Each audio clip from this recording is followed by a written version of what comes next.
నమస్తే, నేను Ashok. Welcome to reality check. మాజీ ముఖ్యమంత్రి జగన్మోహన్ రెడ్డి గారికి సంబంధించి ఈరోజు సత్తెనపల్లి పర్యటన కొంత ఉద్రిక్తకు దారితీస్తూ వచ్చింది. వాస్తవానికి 3 కార్లలో 100 మందికి మాత్రమే అనుమతిస్తూ పోలీసులు పర్మిషన్ ఇస్తూ వచ్చారు. ఎందుకు ఆ పర్మిషన్ ఇవ్వాల్సి వస్తుంది? మేము డైరెక్ట్గా కార్యకర్తని కలవడానికి వెళ్తుండే, మీరు ఎందుకు రాజకీయంగా ఇంత రాద్ధాంతం చేస్తున్నారంటూ కూడా వైసీపీ శ్రేణులందరూ కూడా పోలీసులకు వ్యతిరేకంగా రోడ్ల మీదకి వచ్చారు. దాదాపు 100 మందికి ఇచ్చినటువంటి పర్మిషన్ కాస్త లక్షల మందిలో రోడ్ల మీదకి వచ్చేటువంటి పరిస్థితికి దారితీస్తూ వచ్చింది. కొంత ఆలస్యంగానే అయింది. దాదాపు 1 గంట సమయంలో బాధితుడు ఇంటికి వెళ్లాల్సినటువంటి మాజీ ముఖ్యమంత్రి ఇప్పుడు దాదాపు 5 గంటలుగా లేటుగా కూడా ఆయన నివాసానికి వెళ్ళి ఆయన కుటుంబాన్ని పరామర్శించి విగ్రహాన్ని ఆవిష్కరించినటువంటి పరిస్థితిని కూడా మనం చూస్తున్నాం. ఇలాంటి నేపథ్యంలో వైసీపీ శ్రేణులకు అలాగే పోలీసులకు మధ్య ఘర్షణలు జరుగుతూ వచ్చాయి. చాలాసార్లు వైసీపీ నేతల్ని అడ్డుకోవడం కూడా జరుగుతూ వచ్చింది. ఇలాంటి నేపథ్యంలో అక్కడ జరిగినటువంటి కొన్ని పోలీసులు ఇబ్బందుల వల్ల కావచ్చు, లేదంటే అక్కడ జరిగినటువంటి కొన్ని అంశాల కావచ్చు, ఒక వ్యక్తి కూడా ప్రాణాలు కోల్పోయినటువంటి పరిస్థితి కూడా కనిపిస్తుంది. ఇలాంటి నేపథ్యంలో దీన్ని కావాలని రాజకీయంగా చేస్తున్నారని చెప్పేసి వైసీపీ మీద టీడీపీ ఆరోపిస్తుంటే, మేము ప్రశాంతంగా వెళ్ళి బాధిత కుటుంబాన్ని పరామర్శించి వస్తామంటే మీరు దీన్ని ఎందుకు రాజకీయం చేస్తున్నారంటూ కూడా వైసీపీ నేతలు పోలీసుని అలాగే కూటమి ప్రభుత్వాన్ని ప్రశ్నిస్తున్నారు. జగన్మోహన్ రెడ్డి గారి సత్తెనపల్లి పర్యటనకు సంబంధించి అలాగే ఏపీ రాజకీయాల గురించి ఈరోజు ఇంటర్వ్యూలో మాట్లాడదాం. ఇంటర్వ్యూలో నాతో పాటు పార్టిసిపేట్ చేస్తున్నారు రాజకీయ విశ్లేషకులు పురుషోత్తం రెడ్డి గారు. పురుషోత్తం రెడ్డి గారు నమస్తే. నమస్తే అశోక్ గారు. సో జగన్మోహన్ రెడ్డి గారి పర్యటన కొంత ఉద్రిక్తగానే వెళ్ళింది. అక్కడ సంబంధించి ఆయన పర్మిషన్ లేకపోయినా వెళ్ళారని చెప్పేసి వ్యాఖ్యలు చేస్తూ ఉన్నారు. కానీ అక్కడ ఇచ్చినటువంటి పరిస్థితులు కావచ్చు, లేదంటే పోలీసులు ఇచ్చినటువంటి పర్మిషన్ కావచ్చు, రెండింటినీ చూసుకున్నప్పుడు వైసీపీ మాత్రం చాలా ప్రోయాక్టివ్గా కార్యకర్తలు కావచ్చు, ప్రజలు కావచ్చు చాలా ఎక్కువగా వస్తూ వచ్చారు. సో లేని దాన్ని పోలీసులు అలా పర్మిషన్ ఇవ్వకుండా రెచ్చగొట్టే ప్రయత్నం ఏమైనా చేశారా, లేదంటే ప్రభుత్వం కావాలని చెప్పేసి ఇలాంటి చర్యలకు తీసుకుంటుందా? ఈరోజు సత్తెనపల్లి నియోజకవర్గ పరిధిలో ఉన్నటువంటి ఒక గ్రామానికి, ఒక మండలంలో ఒక గ్రామానికి వాళ్ళ పార్టీ నాయకుడు కార్యకర్త మృతి చెందిన కారణంగా పరామర్శించడానికి వెళ్ళే కార్యక్రమం ఈరోజు. ఈ కార్యక్రమం సాఫీగా జరిగిపోవాల్సిన కార్యక్రమం కాస్త ఒక హై టెన్షన్ క్రియేట్ కావడం, రాజకీయంగా గొడవ కావడం, మొత్తం వివాదం కావడం, అల్టిమేట్గా ఈరోజు మొత్తం 1 గంటలో జరిగిపోవాల్సిన కార్యక్రమం ఒక రోజంతా దీని చుట్టూ నడిచేంతగా మారిపోయింది. ఈ పరిస్థితి ఎందుకు వచ్చింది? జగన్మోహన్ రెడ్డి గారు తన ఇంటి నుంచి ఆ 70 కిలోమీటర్ల దూరంలో ఉన్న వారింటికి పరామర్శించాల్సిన ఇంటికి పోవడానికి ఎంత సమయం ఎందుకు పట్టింది, ఎంత ఆదరణ ఇంత ఎందుకు వస్తా ఉంది అనేది మనం బహుముఖంగా ఆలోచించాలి. ఫస్ట్ పాయింట్ ఏంటంటే, ఈ రోజు జరిగే పరిణామం ప్రభుత్వం యొక్క స్వయంకృతాపరాధం. ఎందుకంటే 100 మందికి పర్మిషన్ ఇస్తాం, మళ్ళీ 1300 మందికి పర్మిషన్ ఇస్తాం, ఆధార్ కార్డు చూపిసి అడిగి బోండి. ఈ చర్చ ఎంత చేసిందో ప్రభుత్వం అంతకంతగా ప్రజల్లో యాక్టివ్ అయిపోయారు, ఎక్కువ అయిపోయినారు. సహజం, రాజకీయాల్లో ఎప్పుడు కూడా ఒత్తిడి పెరిగేసరికి, టెన్షన్స్ పెరిగేసరికి కార్యకర్తల్లో ఎక్కువ ఇన్వాల్వ్ అయిపోతారు. నిజానికి జగన్మోహన్ రెడ్డి గారు ఆ ఊరికి ఎవరైతే చనిపోయారో వాళ్ళ ఇంటికి వరకే, వీరాంజనేయుల ఇంటికి వరకే పోయేసి వచ్చేసి ఉంటే ఆ గ్రామం మహా అంటే ఆ నియోజకవర్గం లేదా పక్కన ఉండేవాళ్ళు జగన్ చూద్దాం అనేవాళ్ళు తప్ప ఇంకెవరు ఇన్వాల్వ్ అయ్యింది. అవును. ఎప్పుడైతే 100 మందికి పర్మిషన్ ఇస్తాం, అసలు పర్మిషన్ లేదు, రెండోది చనిపోయిన రౌడీ, ఆయన రౌడీ సెటర్ ఏదో అట్లాంటి వాళ్ళ ఇంటికి ఇట్లా 1000 మందిని వేసుకొని పోతాడా, ఇట్లాంటివన్నీ చర్చనీయాంశం పోలీసులు చేయడం, ఆధార్ కార్డులు, కొన్ని షరతులు, కొన్ని అసహజమైన షరతులు ఏదైతే పెట్టారో, ఏమో జగన్మోహన్ రెడ్డిని అడ్డుకుంటారేమో, జగన్మోహన్ రెడ్డి గారిని ఏమన్నా నిలవరిస్తారేమో, రానివ్వరేమో అనేసి మొత్తం పల్నాడు జిల్లా వాళ్ళందరూ పొలవమని వచ్చే పరిస్థితి తీసుకొచ్చారు. రాష్ట్రం అంతా హై టెన్షన్. మొత్తం పల్నాడు నుంచి ఇన్వాల్వ్ 5 మంది, మీరు అన్నట్టు 1,00,000 మంది ఉండొచ్చు. కానీ రాష్ట్రంలో లక్షలాది మంది టీవీలు కత్తుకుపోయి యూట్యూబ్లు కత్తుకు దీనే చూశారు కదా, అది కూడా వాళ్ళు ఇన్వాల్వ్ అయినట్టే డైరెక్ట్ గా. రెండోది, రాష్ట్రంలో ఏ వార్తలు లేవు. చెవిరెడ్డి భాస్కర్ అరెస్ట్ అయినాడు, ఆ వార్త లేదు. తర్వాత రేపు ఎల్లుండో ప్రధానమంత్రి గారు వస్తారు, యోగా కార్యక్రమం, ఆ వార్త లేదు. మొత్తం జగన్మోహన్ రెడ్డి గారి చుట్టూ వ్యవహారం నడిచింది. ఇది ఖచ్చితంగా జగన్మోహన్ రెడ్డి గారికి లాభం తప్ప నష్టం ఉండదు. ఇక్కడ రెండో అంశం, జగన్మోహన్ రెడ్డి గారి తన ఇంటికాడ నుంచి ఆ ఊరికి వెళ్ళడానికి 70 కిలోమీటర్లు అంటే ఇంత సమయం ఎందుకు పట్టింది? మామూలుగా అయితే వెళ్ళిపోయి ఉండేవాడు. ఇప్పుడు ఏమైంది, జనం అంతా ఇన్వాల్వ్ అయిపోయారు. ప్రతి ఏరియాలో ఆయన్ని నిలవరించడం, ఆయనకి స్వాగతం పలకడం, ఆయన అభినందనలు తీసుకోవడం, వీటి ఎక్కువైపోయింది. మామూలు భాషలో చెప్పాలంటే పోలిక తీసుకొని, ముసలి నీళ్ళల్లో ఉన్నప్పుడు అత్యంత బలమైన రాలు, అది ఎంత ఉంటే గజ ఏనుగు కూడా బట్టి లాగేస్తుంది, బయట వస్తే బలహీనమైన రాలు. అంటే ముసలి ఈ నీళ్ళలో ఉంటే ఎంత పవర్ఫుల్లో, జగన్మోహన్ రెడ్డి జనంలో ఉంటే అంతకన్నా పవర్ఫుల్. కాబట్టి జగన్మోహన్ రెడ్డి జనంలో ఉంటే చాలా పవర్ఫుల్ గా ఉంటాడు.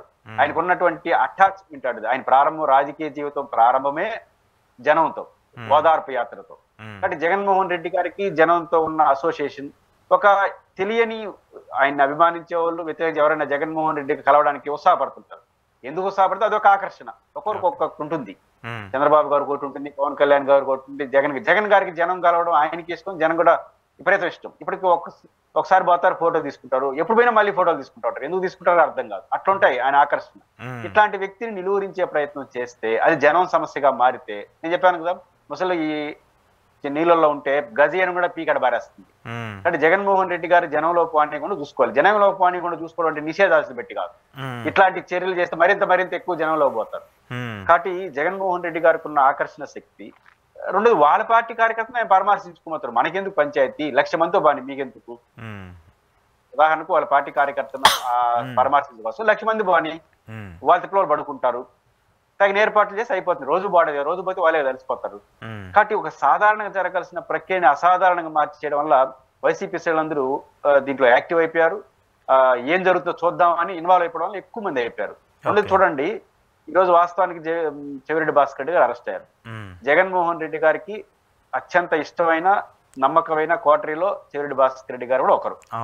ఆయన అరెస్ట్ చేస్తే జగన్మోహన్ రెడ్డి గారు సాధారణంగా నాయకులు ఏం చేయాలి, కొంత దాని చుట్టూ ఆలోచిస్తూ ఉంటారు. ఏమైంది, మనోడికి ఏం చేయాలి, ఇట్లా ఆలోచిస్తూ ఉంటారు. అవసరమైతే పర్యటన ఒకరోజు వాయిదా వేసుకుంటారు.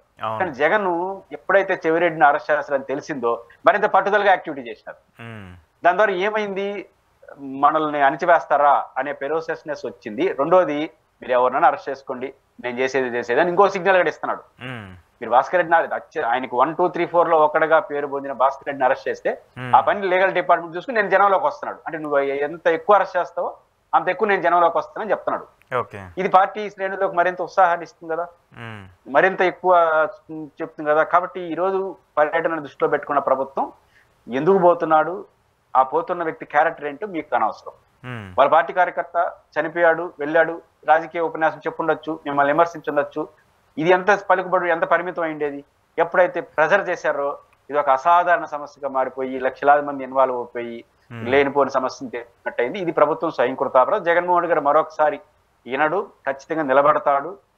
ఇట్లాంటి ఎంత ప్రెజర్ చేస్తే అంత పైకి లేస్తాడు అనే దానికి ఇది ఒక ఉదాహరణగా ప్రభుత్వం ఆలోచించి జాగ్రత్తగా ఉంటే మంచిది. ఓకే, కానీ ఇక్కడ కొన్ని పరిణామాలు, సరే ఈరోజు పర్యటనకి సంబంధించి పర్మిషన్ ఎంతమందికి ఇచ్చారా లేదా అనేది పక్కన పెడితే, పోలీసులకు సంబంధించిన తీరును కూడా వైసీపీ ఎక్కువగా ప్రశ్నిస్తుంది. వాళ్ళందరూ కూడా మాట్లాడుతూ వస్తున్నారు. పోలీసులు కొంత అత్యుత్సాహం ప్రవర్తిస్తూ వస్తున్నారు. మేము పర్మిషన్ ఇచ్చారో మీరు ఇవ్వలేదో అనేది పక్కన పెడితే, కార్యకర్తలని కొంతమంది మీద కొడుతున్నారనో, లేదంటే వాళ్ళని కావాలని చెప్పేసి దాడులు చేస్తున్నారనో, అలాగే కొంతమంది నేతల మధ్య కూడా వాగ్వాదాన్ని తీరేటువంటి పరిస్థితిని కూడా మనం చూస్తూ వచ్చాము. సో ఇలాంటి నేపథ్యంలో పోలీసులు మధ్యలో ఉండి వాళ్ళు ఇబ్బంది ఎక్కువగా పడుతున్నారు కదా. పోలీసులు బాగా ప్రెజర్ అవుతున్నారు, అందరికన్నా ప్రెజర్ గురవుతున్నారు పోలీసులు. ఒక పక్క ఏమో అధికారంలో ఉన్న వాళ్ళు ఒత్తిడి, ఇంకో పక్క ప్రతిపక్షం కోపం. ఈ ప్రతిపక్షం ఈ రోజు జగన్ ప్రతిపక్షం, రేపు మళ్ళీ ముఖ్యమంత్రి అయితే మళ్ళీ ఆ పోలీసులు ఆయన దగ్గర పనిచేయాలి. పాపం పోలీస్ డిపార్ట్మెంట్ లో 1, 2, 3 అత్యుత్సాహపరులు ఓవర్ యాక్షన్ చేయొచ్చు, కానీ 90% ప్రజలు ఏంది మా తలనొప్పి, మా పాటికి మమ్మల్ని వదిలేసే ప్రశాంతంగా సక్సెస్ఫుల్ గా జరిగిపోతుంది, మా పాటికి మేము ప్రశాంతంగా ఉంటే ఈ టెన్షన్ ఎందుకు అని ఎక్కువ మంది 90% పోలీసులు భావిస్తారు. వాళ్ళు ప్రజలకు గురవుతారు. ఇట్లాంటి సందర్భంలో అధికార పార్టీ ఒత్తిడి, ప్రతిపక్షం కోపం, ప్రజలకు నిరసన, ఎందుకు మా తలనొప్పి అనుకుంటారు. ఖచ్చితంగా పోలీసులకి ఇది ఇబ్బందికర పరిస్థితి. రెండోది, పోలీస్ యంత్రాంగం వ్యవహార శైలి చూస్తే ఆ గ్రామం ఏదైతే ఉందో ఆ గ్రామంలో దాదాపు 1000 మంది 2000 మంది పోలీసులు ఉన్నట్టుగా చెప్తున్నారు. కారణం ఏంటంటే ఎవరు వస్తున్నారు, ఎందుకు ఈ బాధ, ఆ 2000 మందిలో 1000 మంది దారి పొడవున పెట్టుంటే సాఫీగా నడిచిపోయింటుంది, వెళ్ళిపోయి ఉంటారు. అక్కడ మీరు ఇంకా గ్రామానికి జగన్ వచ్చేసినట్టు ఎంతమంది వస్తే పోయిందే ఉంది, వాళ్ళ ఇంటికే కదా పోతారు. పట్టినోళ్ళు పడతారు, ఆ వీధిలో పట్టినోళ్ళు దూరంగా ఉంటారు. కాబట్టి ఆర్డర్ రాకూడదు, ఎక్కువ ఆధార్ కార్డులని అవన్నీ అడిగేసరికి ఇంకొంచెం పెరిగిపోయినారు. మీ గ్రామం ఏ పక్క నుంచి ఆ పక్క నుంచి దూరేస్తారు, పట్టణం కాదు కదా ఇది ఒకే రోడ్లో పోవడానికి. కాబట్టి పోలీసుల పని పాపం ఇబ్బందిగా ఉంటుంది. సానుభూతి చెప్పడం తప్ప చేయగలిగింది లేదు. ఖచ్చితంగా ఉన్నతాధికారులు సీరియస్ గా ఆలోచించాలి. సాధారణ కానిస్టేబుల్ స్థాయి ఇబ్బంది మళ్ళీ ఏం చేయలేరు, వాళ్ళు డ్యూటీ అమలు చేయాల్సింది, వాళ్ళు ప్రభుత్వానికి చెప్పలేరు. కానీ ఐపీఎస్ ఆఫీసర్లు కొంత చెప్పాలి. ఇట్లాంటి ప్రెజర్ చేయడం వల్ల మాకు ఇబ్బంది, మీకు ఇబ్బంది, అందరికి ఇబ్బంది, ఆలోచించండి, ప్రభుత్వాన్ని కన్విన్స్ చేసి ముందుకెళ్ళాలి. పోలీసులని మనం అర్థం చేసుకోవాల్సిందే, మనం చేయగలిగింది ఏం లేదు. ఓకే ఓకే అయితే ఈరోజు జగన్మోహన్ రెడ్డి గారు మాట్లాడుతూ ఒక సామాజిక వర్గాన్ని ఎక్కువగా హైలైట్ చేస్తూ వచ్చారు. కమ్మ సామాజిక వర్గానికి సంబంధించి కావాలని చెప్పేసి మా పార్టీలో ఉన్నటువంటి నేతల్ని కావచ్చు, లేదంటే మా పార్టీకి సానుభూతిగా ఉండేటువంటి వైసీపీ కార్యకర్తలను కావచ్చు, మీ సామాజిక వర్గానికి సంబంధించిన వ్యక్తులు కాబట్టి వాళ్ళని హ్యూమిలేట్ చేసే విధంగానో, లేదంటే వాళ్ళని పోలీస్ స్టేషన్లకు పిలిచి అవమానించే విధంగానో చేస్తూ ఉన్నాం. ఇది మంచి పద్ధతి కాదు. మీరు అరెస్టులు చేసినా, లేదంటే కార్యకర్తల మీద దాడులు చేసినా కూడా మీ సామాజిక వర్గానికి కూడా మేము అండగా ఉంటామంటూ కూడా జగన్మోహన్ రెడ్డి గారు మాట్లాడుతూ వచ్చారు. ఇప్పుడు ఎందుకు దీన్ని ఒక సామాజిక వర్గానికి సంబంధించిన ఇష్యూగా జగన్మోహన్ రెడ్డి గారు మాట్లాడుతూ వచ్చింది? ఖచ్చితంగా రాజకీయ అంశం. రాజకీయ పార్టీ అంతా రాజకీయంగా అవకాశం, అవసరం లేదా సందర్భం వచ్చినప్పుడు దాన్ని వాడుకునేట్టుంటారు. ఎందుకంటే ఒక అంశం, మనకు కులాల పట్ల ఇష్టం లేకపోయినా రాజకీయ పార్టీలు కులాల చుట్టూ తిరుగుతున్నాయి. ఇప్పుడు రెడ్లు ఖచ్చితంగా అవుట్ రేట్ గా వైఎస్ఆర్ కాంగ్రెస్ పార్టీ మొన్న ఎన్నికలు ఏం జరిగింది పక్కన పెడితే అప్పుడు కాంగ్రెస్ వైసీపీతో బలంగా ఉంటారు, అదొక వాస్తవం. కమ్మాసు మా పార్టీ తెలుగుదేశం అనుకుంటారు, కాపులు మా పార్టీ జనసేన అనుకుంటారు. ఇది ఒక ముద్ర పడుంది, దాన్ని మనం కాదనలేని సత్యం. కానీ ఈ టైంలో తెలుగుదేశం పార్టీ అధికారానికి వస్తే అరెస్ట్ అయిన వాళ్ళు ఎక్కువ మంది కమ్మాసు ఉన్నారు. మీకు ఇప్పుడు లెక్కలు చెప్తే అరెస్ట్ అయిన వాళ్ళు, అరెస్ట్ కాబోతున్న ప్రచారాలు, వల్లభనేని వంశీ గారు, తర్వాత సినిమా డైరెక్టర్ పోసాని కృష్ణమురళి గారు, చాలా మంది పేర్లు చెప్పుకుంటూ వచ్చారు. ఆయన కూడా నిన్న అరెస్ట్ అయిన కొమ్మినేని శ్రీనివాసరావు గారు, తర్వాత ఇప్పుడు చనిపోయిన ఇంటికి వెళ్ళి పరామర్శించారు వాళ్ళు. ఇట్లా మనం లెక్కలు తీసుకుంటా పోతే రేపు ఎల్లుండో అరెస్ట్ చేయబోతారు అని చెప్తున్న కొడాలి నాని గారు, ఇట్లా లెక్కలు తీసుకుంటా అంటే ఈ సామాజిక వర్గం వాళ్ళు ఎక్కువ కనిపిస్తారు. తర్వాత జగన్మోహన్ రెడ్డి గారి పర్యటన పరిశీలించి ఆయన రఘు అనే పేరుంది కదా, ఆయన జగన్మోహన్ రెడ్డి గారి పర్యటనని పరిశీలిస్తా ఉంటారు. అవునవును, కోఆర్డినేటర్, ఆయన సేమ్ క్యాస్టే. ఇట్లా చెప్పుకుంటా పోతుంటే వైసీపీకి హార్డ్ కోర్ అని రెడ్లు అనుకునే వాళ్ళు కానీ వీళ్ళు ఎక్కువ అరెస్ట్ అయిపోయినారు. కాబట్టి అరెస్ట్ గా దీనివల్ల ఏమవుతుందంటే, రెండోది పోయిన ప్రాంతం ఎలాంటి ప్రాంతం? గుంటూరు. అవును, పల్నాడు. గుంటూరులో కొంచెం కమ్మ డామినేషన్ ఉన్నటువంటి ప్రాంతమే. గుంటూరు ఎట్ట రాయలసీమ, నెల్లూరు రెడ్లకి డామినేషన్ ఉంటుందో దాన్ని తప్పట్లేము. ఆ ప్రాంతంలోకి వెళ్ళాడు, చనిపోయింది ఆ కుటుంబం. ఈ మధ్య కాలంలో ఎక్కువ అరెస్ట్ అయింది వాళ్ళు. రేపమాపు కూడా నన్ను అరెస్ట్ అవుతారు. నిన్న అరెస్ట్ అయ్యి సుప్రీంకోర్టుకి వెళ్ళిన కూడా మన కొమ్మినేని శ్రీనివాస ఇవన్నీ చూసినప్పుడు ఆ సామాజిక వర్గానికి ఒక పిలిపిచ్చాడు. అంటే మా పార్టీ జనరల్ గా మా వాళ్ళు కదా కమ్మాసు పోయి జగన్ పార్టీలో ఉంటారంటే కోపంతో మా పార్టీలో ఉండే కమ్మాని టార్గెట్ చేస్తున్నారు అని ఆయన చెప్పదలుచుకున్నాడు. రెండోది మేము ఉంటాం వాళ్ళతో ఏమైనా సరే అని చెప్పడం ద్వారా ఆ జిల్లాలో ఆ తరగతి కొంత చర్చకి దారి తీసే దీన్ని ఒక రాజకీయంగా చూడాలి. ఎందుకంటే ఇది తప్పు ఒప్పులే ఉండవు, ఒక పాలిటిక్స్ లో ఒక వ్యూహం. కాబట్టి ఇప్పుడు ఆ సామాజిక తరగతి కూడా మరి అంతా మనల్ని అరెస్ట్ చేస్తున్నారే అని ఒకరు అనుకున్నా చాలు కదా, అంతే కదా. కాబట్టి ఇది జగన్మోహన్ రెడ్డి గారు అక్కడ కులాన్ని ప్రస్తావించడం తప్పు రైట్లే ఉండవు, ఒక వ్యూహాత్మకమైనటువంటి టాక్టిక్సేగా నేనైతే చూస్తాను. ఓకే ఓకే సరే, కొడాలి నాని గారికి సంబంధించిన ఇష్యూ వచ్చింది కాబట్టి ఏంటి ఆయన అరెస్ట్ చేశారు, ఆయన దేశం వదిలి పారిపోతున్నారు, లేదంటే శ్రీలంక పారిపోతుంటే అరెస్ట్ చేశాము, లేదంటే ఇంకో దేశం వెళ్తుంటే అరెస్ట్ చేశామని ఇలాంటి చక్కర్లన్నీ టీడీపీ మీడియాలో ఎక్కువగా సంచలనంగా మారుతూ ఉన్నాయి. కానీ పోలీసులు మాత్రం మేము ఎక్కడా కూడా కొడాలి నాని గారిని అరెస్ట్ చేయట్లేదు, ఆయనకు సంబంధించి ఆయన ఆరోగ్యరీత్యా ఆయన ఎక్కడైతే ఉన్నారో అక్కడే ఉన్నారు, మేము ఎక్కడా కూడా ఆయన మీద చర్యలు తీసుకోలేదు, ఆయనకు అరెస్ట్ వారెంట్ ఇవ్వలేదని చెప్పేసి కూడా పోలీసులు చెప్తున్నారు. ఎందుకు మీడియా ఒక విధంగా ప్రచారం చేస్తుంది, పోలీసులు ఒక విధంగా సమాధానం చెప్తున్నారు? కొడాలి నాని గారు అరెస్టు వార్త అత్యుత్సాహం కావడం, లేదా వ్యూస్ కోసం ట్రై చేయడం, లేకపోతే జగన్ పర్యటన కొంత ఫోకస్ ని మార్చడం కోసం ఏమన్నా ప్రచారం చేశారో నాకు తెలియదు. కొడాలి నాని గారు ఇప్పుడు ఖచ్చితంగా అరెస్ట్ కాడు. రెండు, ఆయన వెళ్లే ప్రయత్నం కూడా చేయడు. ఎందుకంటున్నానంటే కొలంబియాకి వెళ్ళిపోతుంటే కలకత్తాలో అరెస్ట్ చేసినట్టుగా చెప్పుకొచ్చారు. రెండు కారణాలు చూద్దాం. ఒకటి, ప్రభుత్వం కూడా కొంచెం జాగ్రత్తగా ఉంటుంది కదా. ప్రభుత్వం కొడాలి నాని గారు హై రిస్క్ ఆపరేషన్ చేసుకున్నాడు. ఖచ్చితంగా ఎట్లాంటి కేసు అయినా పోలీసులు అంటూ ఆయన దగ్గరికి వెళ్తే వెంటనే కోర్టు బెయిల్ ఇస్తుంది. ఎందుకంటే ఆయన హై రిస్క్ ఆపరేషన్ చేసుకున్నాడు బాంబేలో. కాబట్టి ఖచ్చితంగా కొంతకాలం పాటు ఐసులు పాటు టెక్నికల్ గా ఉంటుంది. నేను కొడాలి నానిపై కేసు ఉంటే అరెస్ట్ చేయొద్దని, ఏ చర్య తీసుకోవద్దని నేను అన్నాను. కానీ ప్రభుత్వం కూడా ఇట్లా ఆలోచిస్తుంది. ఇప్పుడు మనం పొరపాటున అరెస్ట్ చేసినా కూడా, కేసు ఉన్నా కూడా కోర్టు ఖచ్చితంగా జైలుకు రిమాండ్కి అయితే ఒప్పుకోదు ఈ దశలో. అంటే ఇది చూస్తుంది కదా ప్రభుత్వం. నెంబర్ 1. నెంబర్ 2, చాలా కాలం క్రితమే ఆయనకి లుకౌట్ నోటీస్ ఇచ్చారు. అవును, జల మార్గం కానీ, రవాణా మార్గం కానీ, ఇక్కడ వెళ్లకుండా ఉండడం కోసం ఇచ్చేశారు. ఈ విషయం ఆయనకు కూడా తెలుసు, ఎవరు కొడాలనానికి. ఒకసారి లుకౌట్ నోటీస్ ఇచ్చిన తర్వాత పంపిరు కదా అడిగిపోతే, అంత అమాయకుడు ఆ కొడాలని. వెళ్ళిపోవాలనుకున్నా కూడా, నేను చెప్పేది పోవాలనుకున్నా ఆల్రెడీ లుకౌట్ నోటీస్ ఉంది, మనం పోయినా తిరిగి పంపించేస్తాడు తెలుసుకుని ఆయన ఎవరిని ట్రై చేస్తాడా పోవడానికి. కాబట్టి అంత ఇది ఒకటి కారణం. మూడో కారణం ఏంటంటే, అసలు కారణం కొడాల నాని గారికి నేను ఎన్న సమాచారం వరకు పాస్పోర్ట్ లేదట. పాస్పోర్ట్ లేకుండా వీసా యాక్ట్ వస్తుంది కాబట్టి పాస్పోర్ట్ ఉండాలి ఫస్ట్. రెండోది, ఇప్పుడు పాస్పోర్ట్ కి అప్లై చేసుకోవాలన్నా కూడా ఈ కేసులన్నీ ఉంటాయి కాబట్టి తొందరగా రాదు పాస్పోర్ట్. పాస్పోర్ట్ రావాలి, పాస్పోర్ట్ లేదు కాబట్టి వెళ్ళడు. రెండు, ఆయన పైన లుకౌట్ నోటీస్ ఎప్పుడో ఇచ్చారు కాబట్టి అసలు వెళ్ళడు. మూడోది, ఆయన అప్పట్లో ఆయన అరెస్ట్ చేయదు. అయినా కూడా ఈ ప్రచారం ఎందుకు చేసినారంటే వ్యూస్ కోసం ఉండాలి, డైవర్షన్ కోసం ఉండాలి. కాకపోతే ఆ చేసిన వాళ్ళు గుర్తుపెట్టు, ఎవరు దాన్ని చూడాల, మనలాంటి ఆసక్తి కలిగినటువంటి మీడియాలో ఉండేవాళ్ళు తప్ప. ఎందుకంటే నేను కొంచెం చెప్పాను కదా, అత్యంత సన్నిహితుడుగా ఉన్న చెవిరెడ్డి భాస్కర్ రెడ్డి వార్త రావట్లేదు. ఎందుకు రావట్లేదు? మొత్తం ఐదేళ్ళకి చేసింది సత్యనపల్లి ప్రోగ్రామ్, మీడియా అంతా దాంట్లో వెళ్ళిపోయింది. తిట్టేవాళ్ళు పోడేవాళ్ళు అంతా అట్ట అయిపోయినారు. కాబట్టి తెలిసి కూడా మళ్ళీ దాన్ని ప్రయత్నం చేశారు. వాళ్ళకు నమస్కారం పెట్టడం తప్ప చేయగలిగింది లేదు. ఈ మూడు కారణాలు ఇచ్చా ఇప్పట్లో కొడాలని అరెస్ట్. ఈ విషయం తెలిసిన కొడాలని అసలు బాగుంది. ఓకే ఓకే సరే, ఒక సంచలనంగా మారుతుంది తెలంగాణ రాజకీయాలకు సంబంధించిన ఒక టాపిక్. ఫోన్ ట్యాపింగ్ అంశం ఇక్కడ చాలా పెద్ద ఎత్తున చర్చనీయాంశంగా మారుతుంది సార్. ఇక్కడ కేసీఆర్ గారు, కేటీఆర్ గారు ఇక్కడ ఉన్నటువంటి ప్రభుత్వానికి సంబంధించినటువంటి అధికారులకు సంబంధించిన ఫోన్లు ట్యాప్ చేశారు, ఇలాంటి వార్తలు చాలా కాలంగా నడుస్తున్నాయి. దానికి సంబంధించి విచారణ కూడా జరుగుతుంది. అయితే తాజాగా ఈ అంశానికి సంబంధించి షర్మిల గారి ఎపిసోడ్ చాలా పెద్ద ఎత్తున చర్చగా మారుతుంది.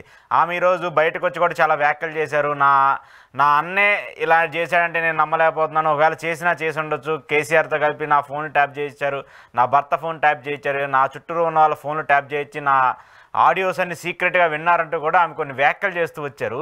తెలంగాణ రాజకీయాలు కాస్త షర్మిల గారి ఎంట్రీతో అది ఏపీ రాజకీయంగా మారిపోయింది. ఫోన్ ట్యాపింగ్లో ఏపీలో కూడా జరిగిందనేది ఒక చర్చ జరుగుతుంది. ఏం చెప్తారు? అంటే ఇది మరో కొడాల నాని గారి ఉదాంతం ఇది కూడా. ఎందుకంటానంటే తెలంగాణలో ఫోన్ ట్యాపింగ్ బీఆర్ఎస్ ప్రభుత్వం ఇప్పుడు జరిపిందని ఆరోపణ. రేవంత్ రెడ్డి గారిపైనే ఫోన్ ట్యాపింగ్ చేశారనేది ఆ రోజు ప్రతిపక్ష నాయకుడు ఉన్నప్పుడు చెప్పాడు. ముఖ్యమంత్రి అయిన తర్వాత దానిపైన సీరియస్ ఎంక్వైరీ జరుగుతుంది, సిట్ ఏదో వేశారు. తేలనివ్వండి, నిజంగా జరుగుంటే ఫోన్ ట్యాపింగ్ అత్యంత ప్రమాదకరమైంది, అంగీకారయోగ్యం కాదు. అది ఖచ్చితంగా రుజువైంటే ఎవరు నేరస్తులైనా చర్య తీసుకోమని మేము కోరుతాం. తొందరగా విచారణ తేలాలని కూడా కోరుకుందాం. తెలంగాణ ఎపిసోడ్ సంబంధించి మధ్యలో షర్మిల గారి ఎపిసోడ్ వచ్చేసింది. ఈ ఎపిసోడ్ ప్రధానంగా చేసింది ఎవరంటే మన తెలుగు మీడియా, మన ఏపీ మీడియా. ప్రధానంగా ఒక సెక్షన్ ఆఫ్ మీడియా, ఒక పార్టీకి అనుకూలమైన ముద్ర ఉన్న మీడియాని పనిచేసింది. అంటే దాని కూడా ఎట్లా చేశారని ఆరోపిస్తున్న బీఆర్ఎస్ మీద కోపం లేదు, చేయించాడంట వాళ్ళన్న. చేయించి ఆమె ఊరితో మాట్లాడి కనుక్కున్నట్ట. జగన్ టార్గెట్ ఇక్కడ మళ్ళీ. యాడున్న అమెరికాలో ఆదాని అరెస్ట్ అయిన జగనే, హైదరాబాద్ లో ఫోన్ ట్యాపింగ్ అయిన జగనే, ప్రపంచంలో ఏం జరిగినా జగనే. ఇది ఒక ఉదాహరణగా చూసుకోవాలి. ఎందుకంటే షర్మిల గారు ఫోన్ ట్యాపింగ్ విషయంలో జగన్ గారు అసలు అలాంటి ప్రయత్నం చేసి ఉండరు అని నేను నమ్ముతున్నాను. ఎందుకు అంటున్నానంటే, ఎప్పుడు ఫోన్ ట్యాపింగ్ చేసింది బీఆర్ఎస్ పార్టీ? షర్మిల గారు తెలంగాణలో తెలంగాణ వైఎస్ఆర్సీపీ పెట్టినప్పుడు ట్యాప్ చేసి ఉండాలి, అంతే కదా. ఇప్పుడు ఈ ట్యాప్ చేసినప్పుడు తెలంగాణలో వైఎస్ఆర్టీపీ పెట్టినప్పుడు జగన్ గారికి వచ్చిన నష్టం ఏంటి? ఏం పోయింది అయింది? ఏం అవసరం ఆయనకి? ఇప్పుడు తెలంగాణ హైదరాబాద్ కూర్చొని ఆంధ్రప్రదేశ్ రాజకీయాలు ఆమె ఏం చేయగలరు? తెలంగాణలో పార్టీ పెట్టింది, ఆమె విప్లవం పడుకుంటుంది. ఇప్పుడు జగన్ గారు అన్ఎక్స్పెక్టెడ్ గా పోయి మా చెల్లి ఫోన్ ట్యాపింగ్ చేసి ఆ వివరాలు ఎవరితో మాట్లాడుతుందో అడగాల్సిన అవసరం జగన్ గారికి ఏమొచ్చింది? రెండు, ఒక రాష్ట్ర ప్రభుత్వం ఇంకొక రాష్ట్రంలో ఎంత స్నేహితుడైనా ఎంత సన్నిహితుడైనా ఆయన చెప్పేస్తే ఫోన్ ట్యాపింగ్ చేసి ఇరుక్కుంటుంది ఒక ప్రభుత్వం. వాళ్ళకి ఏం అవసరం ఉంది? అంత చేస్తారు. వాళ్ళ కోసం చేసుకుంటే నేను చెప్పలేను. జగన్ గారి కోసం ఫోన్ ట్యాపింగ్ చేసి ఆ వివరాలను తీసుకొచ్చి వీళ్ళకి ఇస్తారా? రేపు ఏమైనా జరిగితే ఎవరు బాధ్యులు? రెండు, షర్మిల గారు వ్యవహార శైలి ఎవరైనా చూసినప్పుడు ఆమె ఫోన్ ట్యాపింగ్ చేయాల్సిన అవసరం ఉందా? ఎందుకంటే షర్మిల గారు లౌక్యం ఉంటుంది ఆమెకి. ఆమె ఫెరోసెస్ పట చెప్పేస్తుంది. ఈ రోజు ఒక ఉపన్యాసం చెప్పిందంటే రేపు ఏం చేయబోతుంది మనం ఈ రోజే చెప్పొచ్చు. అంటే ఆమె బయటపడిపోతుంది, బోల్డ్ గా మాట్లాడేస్తుంది, ధైర్యంగా మాట్లాడుతుంది. అది ఆమె గ్లామర్, అదే ఆమెకు ఒక డిఫికల్టీ కూడా. అదే పొలిటికల్ లో ఫెరోసెస్ గా మాట్లాడే వాళ్ళు హీరోయిక్ గా ఉంటారు. కొన్ని సందర్భాలు అది ఇబ్బంది కూడా పెడుతుంది. షర్మిల గారు యాటిట్యూడ్ చూసిన వాళ్ళు ఎవరైనా ఆమె ఏదైనా సరే బోల్డ్ గా మాట్లాడుతుంది, భయపడదు. ఆమె మాట్లాడింది కానీ సావధానంగా విన్నామంటే రేపు ఏం చేయబోతుందో మనకు అర్థమైపోతుంది. కానీ ఇంకా ఫోన్ ట్యాపింగ్ ఎందుకు అంట? షర్మిల గారు ఉపన్యాసాల ద్వారా, ఆమె చర్యల ద్వారా, ఆమె నడక ద్వారా ఆమె ఏం చేయబోతుందో తెలుసుకునేటప్పుడు ఇంకా ఫోన్ ట్యాపింగ్ చేసి తప్పు చేసి ఆమె ఏం చేయబోతుందో తెలుసుకోవాలన్నా. రెండోది, ఏం చేస్తారు షర్మిల గారు జగన్ గారికి వ్యతిరేకంగా? బాబు చంద్రబాబు గారితో మాట్లాడుకొని ఆయనకు ఆల్రెడీ అభిప్రాయం కదా, వాళ్ళు చట్టంలో ఉందని ఆయన ఆల్రెడీ అంటున్నాడు. కొత్తగా రహస్యాలు మాట్లాడేది. ఓపెన్ అయిపోతుంది కదా ఆమె వివిధ ఛానల్లో కూర్చొని మాట్లాడు. ఇంకా ఓపెన్ అయిపోయిన తర్వాత ఇంకా ఆమె ఏం చేస్తుంది? కుట్ర ఎందుకు చేయాలి జగన్? కాబట్టి తన చెల్లి మీద జగన్మోహన్ రెడ్డి గారు ఫోన్ ట్యాపింగ్ చేయాల్సిన అవసరం లేదు, ఆసక్తి చూపాల్సిన అవసరం లేదు. ఎందుకంటే తన చెల్లి చేస్తున్న రాజకీయాలతో తనకు వచ్చిన అదనపు ఇబ్బంది ఏమీ లేదు. తన చెల్లి ఏం చేయబోతుందో తనకు తెలుసు, మనకే తెలుసు, ఆయనకంటే తెలియదు. రెండు హైదరాబాద్ లో రాజకీయాలు చేస్తున్న శర్మిల గురించి ఆతృత పడాల్సిన అవసరం జగన్ కి అంతన్నా లేదు. హైదరాబాద్ ఎందుకు? ఇప్పుడు ఆవిడ ఏపీ కాంగ్రెస్ అధ్యక్షురాలు, హైదరాబాద్ లో కాదు కదా. హైదరాబాద్ లో ఏపీ కాంగ్రెస్ అధ్యక్షుడు ఉన్నప్పుడు తెలంగాణలో బీఆర్ఎస్ ఆడు రేవంత్ రెడ్డి వచ్చేసాడు కదా. కాబట్టి ఇంపాసిబుల్. కాబట్టి శర్మిల గారి ఎపిసోడ్ ఆమె ఫోన్ ట్యాపింగ్ చేయాల్సినంత అవసరం బీఆర్ఎస్ కూడా ఉంటుందని నేను అనుకోను. జగన్ కి అస్సలు లేదు. ఒకవేళ జగన్ ఇంట్రెస్ట్ చూపినా బీఆర్ఎస్ కాదు ఆ స్థానంలో ఎవడనో ఒప్పుకోడు. వాళ్ళ కోసం ఏమైనా రిస్క్ తీసుకుంటారు తప్ప పక్కనోడు కోసం రిస్క్ తీసుకుంటారు. రిస్క్ కదా, బయటపడితే జైలుకి వెళ్లాల్సి ఉంటుంది. అంత అవసరం ఏముంది? కాబట్టి శర్మిల గారి వ్యవహార శైలి చూసినా, పరిస్థితులు చూసినా శర్మిల గారి ఫోన్ ట్యాపింగ్ చేయాల్సిన అవసరం జగన్ గారికి లేదని మాత్రం నేను ఖచ్చితంగా చెప్తాను. Okay okay. కానీ ఇక్కడ నడుస్తుంది ఏంటంటే, ఇక్కడ ఫోన్ ట్యాపింగ్కి సంబంధించి ఇంకా అది పూర్తి స్థాయిలో ఇంకా పూర్తి అవ్వలేదు, ఏం జరిగిందో ఏంటనేది మాత్రం. కానీ అనూహ్యంగా ఇక్కడ షర్మిల గారిని తీసుకొచ్చి అది వైసీపీ పార్టీకో జగన్మోహన్ రెడ్డి గారికో లింక్ పెట్టారు. అది అర్థం కాని ప్రశ్న. మొన్నటిదాకా అంతా తెలంగాణ రాజకీయాలకు సంబంధించి రేవంత్ రెడ్డి, కేటీఆర్ వీళ్ళిద్దరి మధ్య నడిచింది. దాన్ని కాస్త ఇప్పుడు షర్మిల గారికి సంబంధించి, జగన్ గారికి సంబంధించి మరి అటాచ్ చేశారు. ఎందుకు అటాచ్ చేశారో అర్థం కావట్లేదు. అంటే బేసిక్ అర్థమైంది కదా. ఒక పక్క ఆయన సత్యంపల్లి పోతున్నాడు, ఆమె వచ్చి బయట మాట్లాడితే ఒక రోజు ఆగుండొచ్చు కదా. నిన్న ఇప్పుడు ఆమెకి ఎట తెలిసింది? నిన్న టీవీ డిబేట్ లో వాళ్ళకి కావాల్సిన ఛానల్లో డిబేట్ లో సాయంత్రం 7 నుంచి 8 వరకు ఉపన్యాసం చెప్పారు. దెబ్బతో మరస వచ్చి దాన్ని నమ్మేస్తున్నారు. అప్పుడు నిజంగా ఇప్పుడు మీకు గుర్తుంటే సజ్జల రామకృష్ణారెడ్డి గారు కానీ, తెలుగుదేశం వాళ్ళు కానీ చాలా సార్లు మమ్మల్ని ఆరోపించారని చెప్పారు. మమ్మల్ని ట్యాప్ చేశారు, తెలుగుదేశం వాళ్ళు జగన్ ట్యాప్ చేశారని చెప్పారు, వైసీపీ వాళ్ళు తెలుగుదేశం వాళ్ళు ట్యాప్ చేశారని చెప్పుకున్నారు. కానీ ఇప్పుడు శర్మిల గారు తనకు తాను చెప్పలా. నిన్న డిబేట్ జరిగింది, ఈ రోజు ఆమె వచ్చి నమ్ముతా ఉంది. కోయిన్సిడెంట్ అర్థం కావట్లా. నేను డిబేట్ ఆధారంగా చెప్తారా? మీకంటూ ఒక ఆలోచన ఉంటే మీరు విమర్శ చేయండి, లెటర్ రాయండి, నా ఫోన్ ట్యాప్ చేశారండి. మళ్ళీ జగన్ ఏంది? ఫస్ట్ బీఆర్ఎస్ వాళ్ళు తేల్చండి. బీఆర్ఎస్ ప్రభుత్వం తేలిస్తే దీని వెనకాల జగన్ ఉన్నాడని మీరు చెప్పిన అర్థం ఉంది. అసలు చేసిన వాళ్ళని వదిలేసి మీరు చేయడం ఏంది? ఈ జగన్ డైరెక్ట్ గా అటాక్ చేసి నేను వాళ్ళు డిబేట్ పెట్టడం, మీరు ఆరోపించడం. నిజంగా మీకు అనుమానం ఉంటే ముందే చెప్పాలి, లెటర్ రాయాలి విచారణకి, దీని కూడా నన్ను కూడా ట్యాప్ చేశారని పరిశీలించని చెప్పాలి. దాన్ని వదిలేసి వాళ్ళు డిబేట్ పెట్టి 24 గంటలు మీరు స్పందించారంటే బాగా కోఇన్సిడెంట్ కనపడతాం. ఓకే ఓకే, సరే. కంక్లూడ్ చేస్తూ చివరిగా తిరుపతికి సంబంధించినటువంటి కార్పొరేషన్కి సంబంధించిన ఒక వ్యవహారం ఇప్పుడు చాలా పెద్ద ఎత్తున చర్చగా మారుతుంది సార్. తిరుపతి కార్పొరేషన్లో ఒక విలువైనటువంటి భూమిని చాలా తక్కువకి ఇచ్చేసి ఎక్కువ విలువ కలిగినటువంటి భూమిని అమ్మాలని చెప్పేసి ప్రయత్నిస్తున్నారు. దాని వెనకాల కొన్ని రాజకీయ పార్టీలు, కూటమికి సంబంధించిన కీలక నేతలు ఉన్నారనేది కూడా ఒక చర్చ జరుగుతుంది. ఎందుకు కార్పొరేషన్కి సంబంధించిన అంత విలువైన భూమిని 2-3 కోట్లకో లేదంటే 4-5 కోట్లకు అమ్మాల్సిన పరిస్థితి ఎందుకు వస్తుంది? అసలు విధంగా ప్రభుత్వ భూమిని అమ్మే పరిస్థితుల్లో ఇప్పుడు లేదు. అందుకంటే తిరుపతి కార్పొరేషన్ ఒక విధంగా ఆల్రెడీ డెవలప్మెంట్లో కావచ్చు, లేదంటే మిగతా అంశాలకు సంబంధించి చాలా అప్గ్రేడ్గా ఉండేటువంటి కార్పొరేషను. ఎందుకు ఇలాంటి చర్చ జరుగుతుంది? తిరుపతి హాట్ ప్లేస్ అంటే సెంటర్ ప్లేస్ లో దాదాపు 75 సెంట్ల భూమి మున్సిపల్ స్థలం ఉంది. లాంగ్ బ్యాక్ తిరుపతి చాలా పరిమితమైన పట్టణంగా ఉన్నప్పుడు ఒక హోటల్ కేదో, చాళుక్య హోటల్ కేదో లీజ్ కి ఇచ్చారు. ఆ లీజ్ అయిపోయింది. ఇప్పుడు తిరుపతి మున్సిపాలిటీ దాన్ని స్వాధీనం చేసుకుంటుంది. దాని విలువ ఓపెన్ మార్కెట్ లో 135 కోట్లు ఉంటుందని అంటున్నారు. దాన్ని ప్రభుత్వం వేలం వేయడమో, అమ్మడమో, విక్రయం ద్వారా ఒక 5 కోట్ల నుంచి 6 కోట్లకి ఆలోచన చేస్తా ఉందన్న ఒక ఆలోచన ప్రభుత్వం ముందుకు తీసుకొచ్చింది. అది ఈ రోజు నగరపాలక సంస్థ పరిధి కాబట్టి వాళ్ళు చర్చ జరిగింది. ఆ సందర్భంగా తిరుపతి నగరపాలక సంస్థ దాన్ని తిరస్కరించింది. దాదాపు 42 మంది హాజరైతే 32 మంది వ్యతిరేకంగా ఓటేశారు, 10 మంది అనుకూలంగా ఓటేశారు. ఆ రకంగా ప్రభుత్వ ఆలోచనని తిరస్కరించారు. ఈ సందర్భంగా మేయర్ డాక్టర్ శిరీష గారు గాని, అదే విధంగా కార్పొరేటర్లు ప్రధానంగా చాలా బలంగా నిలబడ్డారు ప్రజల ఆకాంక్షలకు అనుగుణంగా. డాక్టర్ సంధ్య కావచ్చు, నరసింహాచారి కావచ్చు, అదేవిధంగా గణేష్ లాంటి వాళ్ళు కావచ్చు, వీళ్ళందరూ గట్టిగా నిలబడి ఎటువంటి పరిస్థితుల్లోనూ అమ్మడానికి, విక్రయించడానికి వీల్లేదు, ఆల్టర్నేటివ్ చూసుకోవచ్చని గట్టిగా నిలబడ్డారు. ఈ 3 పేర్లు doctor Sandhya, Narasimhachari and Ganesh పేరు ఎందుకు చెప్తానంటే, శ్రీశేఖర్ మేయర్, మిగతా 3 కార్పొరేటర్లు వీళ్ళు గట్టిగా నిలబడ్డారు. వీళ్ళు చాలా గట్టిగా నిలబడ్డారు కాబట్టి అది తీర్మానం అయింది కార్పొరేటర్లు. ఈ కార్పొరేటర్లు గట్టిగా నిలబడడం, నేను ఈ 3 పేర్లు డాక్టర్ సంధ్య అండ్ నరసింహాచారి పేరు. డాక్టర్ సంధ్య అనే ఆమె వైఎస్ఆర్సీపీ, వాళ్ళు విప్ జారీ చేశారు, ఆమె నిలబడింది. నరసింహాచారి వైసీపీతో లేడు, ఒక రకంగా తెలుగుదేశంతో ఉన్నాడు అని జరుగుతుంది, ఉన్నాడు కూడా. కానీ ఆయన కూడా వ్యతిరేకించాడు. ఆయన కూడా హేతుబద్ధమైన సలహా ఇచ్చాడు. అంటే అధికార పార్టీ ప్రతిపక్షం అనే తేడా లేకుండా దీన్ని వ్యతిరేకించడం అనేది అభినందించదగ్గ విషయం. ఖచ్చితంగా తిరుపతి కార్పొరేటర్లో పార్టీలకు అతీతంగా, రాజకీయ అభిప్రాయాలకు అతిరిక్తంగా వాళ్ళు నిలబడిన తీరుని మాత్రం నేను అభినందిస్తున్నాను. తిరుపతి ప్రజల ఆకాంక్షలకు అనుగుణంగా ఆ కార్పొరేటర్లు చొరవ చూపి ఓటేసి ఆపినారు. ఈ రోజుకి రేపు ఏం చేస్తుందో ప్రభుత్వం కూడా ఆలోచించాలి. ఇది వైసీపీ వాళ్ళే కాకుండా మన పార్టీ వాళ్ళు కూడా అభ్యంతరం చెప్పినారు అంటే సమ్ రీజన్ ఉంటుంది అని ఆలోచించాలి. ఇక్కడ అశోక్ గారికి ప్రధానమైన అంశం ఏంటంటే, ప్రభుత్వ ఆలోచన ఏంటంటే, ఒక మున్సిపల్ ఆఫీసు స్థలం కడుతున్నారు, మంచి మల్టిపల్ 70% పూర్తయింది వైసీపీలో. ఇప్పుడు డబ్బులు లేవు కాబట్టి ఇట్లా ఆస్తులు అమ్ముకొని కడతామంటున్నారు. పాయింట్ ఏంటంటే, ఇక్కడ తిరుపతి నాకు నేను చెప్పిన స్థలం తిరుపతి హాట్ ప్లేస్. ఒక పక్క తిరుపతి దీనికి కూతవేట దూరంలో ఇంటర్నేషనల్ స్టాండర్డ్ 7 ఫ్లోర్స్ ఉండే బస్ స్టాండ్ రాబోతోంది. 100 కోట్ల రూపాయలతో గవర్నమెంట్ ఆఫ్ ఇండియా టేకప్ చేస్తోంది కూతవేట దూరంలో. దానికి కూతవేట దూరంలో ఇంటర్నేషనల్ స్టాండర్డ్ తో 100 కోట్ల రూపాయలతో రైల్వే స్టేషన్. దానికి కూతవేట దూరంలో శ్రీనివాసం, విష్ణు నివాసం, మాధవం, దాదాపు 2-3 వేల మంది భక్తులు ఉండేటువంటి గెస్ట్ హౌస్లు టీటీడీ ఉన్నాయి. Art place. ఇట్లాంటి ప్లేస్ లో మున్సిపల్ నగరపాలక సంస్థలు భవిష్యత్తులో మరిన్ని అవసరాలు వస్తాయి. వచ్చినప్పుడు వాళ్ళు కార్యాలయం నిర్మించుకుంటే ఏం చేయాలి? ఇదే మున్సిపాలిటీ రెండు గమనంలో పెట్టుకోవాలి ప్రభుత్వం. ఇదే మున్సిపాలిటీ సొంత స్థలంలో ఆఫీస్ కట్టుకున్నప్పుడు తాత్కాలిక కార్యాలయం నడపాలి కదా. నడపడం కోసం తలతోక ప్రాణం వచ్చింది. వాళ్ళ కార్యాలయం దొరకలా ఆర్ట్ ప్లేస్ లో. అంటే వాళ్ళ కార్యాలయం తాత్కాలిక నిర్వహించుకోవడం కార్యాలయం దొరకపోతే ఉన్న స్థలాన్ని అమ్ముకునే ఎవరైనా చేస్తారా? మళ్ళీ తిరుపతి మున్సిపల్ అవసరాలు వస్తే మీరు కొనగలుగుతారా? డబ్బులే ఉన్నాయి. ఇది ఒకటి. రెండోది నేను బెస్ట్ ఎగ్జాంపుల్ చెప్తాను. విజయవాడలో దుర్గగుడి ఉంది.